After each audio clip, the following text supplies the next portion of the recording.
বর্তমান আপনারা দেশের প্রধান দুইটা দল। আপনারা যা শুরু করছেন, আপনারা আপনাদের চেতনা আর আপনাদের দল নিয়ে আছেন।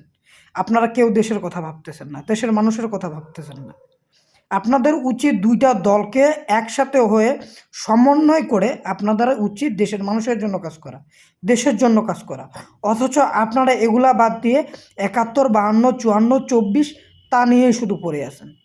দেশের মানুষের কথা আপনারা কখন ভাববেন? আপনাদের কাছে তো সময় নেই। আপনারা তো চেতনা নিয়ে পড়েছেন, ৭১ নিয়ে পড়ে আছেন, ২৪ নিয়ে পড়ে আছেন। আপনারা একটা বার দেশের সাধারণ মানুষের কথা ভাবতেছেন না, যে দেশটা কিভাবে উন্নয়ন করা যাবে, দেশের পরিবর্তন কিভাবে আনা যাবে। এগুলা বাদ দিয়ে আপনারা আপনাদের চিন্তা নিয়ে ব্যস্ত আছেন। তাহলে আপনারা বলেন দেশ কোথায় যাবে? দেশকে আপনারা কি দিবেন? দেশের মানুষকে আপনারা কি দিবেন? আপনাদের উচিত, দুইটা দলেরই উচিত একসাথে হয়ে সমন্বয় করে দেশের জন্য, দেশের মানুষের জন্য কাজ করা। অতএব এখনও অনেক সময় আছে, আপনারা দেশের জন্য কাজ করেন, দেশের মানুষের জন্য কাজ করেন।